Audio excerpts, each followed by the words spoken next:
SP Production.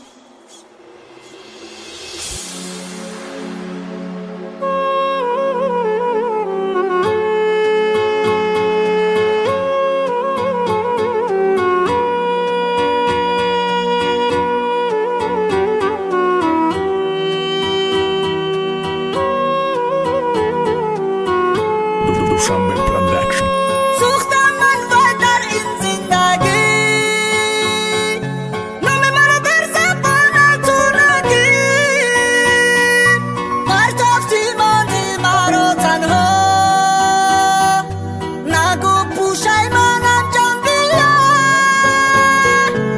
ای دنیای بی‌وفا نکرده یگان آدم دختر با نام و شریف میگم مرا عذاب دادم دوست می‌داشتم بچه را امام بدم نام و شورا ای هر دو طرف اولا نمیخواستم بینن ما را پدر مادر دختر روزی نبدند توشون پدر مادر بچه میگفتن پرتوشه امام دختر بچه دکسه بزیدی همشون خستن گفتن خونم میسوزیم دکسه یک جویا میستن پدر مادر دختر دستو دادن و بچه را گفتن دختر میده گمراه کرده سای دختر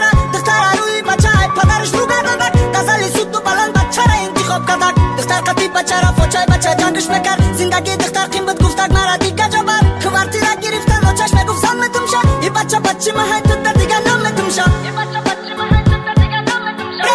نامردی کردی تو اکنون برگرد مرا تو نگو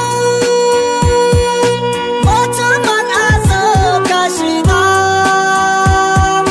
روزی برا با تو ندیدم سوختم من وای در این زندگی نام مرا در زبان تو نگیر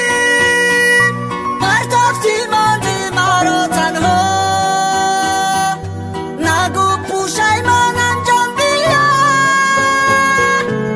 دختر گفتک مردک جان زنگیری نوچتون زیقه وچش در آوزن یفتش زنگیری بچه انیقه بعدی زنگیری بچه استا دیگه خیل شید دختر به تام میلدور میسوخته گذاب میکشید دختر یک روز مجبور شد زنگ زده گفت سون در کاره بچه گفت رو بار کمت ز کودک چی در کاره دختر گریه میکرد میگفت مردک بخی نگو روی تد زوتم خدمت کردم به ابرو یکی او سنگ دلی پس نمو شریف رام نکردک دختر گریه میکرد میگفت کجا برم مردک نمراش علیش کرد زندگیش بچه دور شد دختر تولد کرد ملت کرد زندگیش دور شد ای بین یک سال گذشت بچه پشیمون نیزاره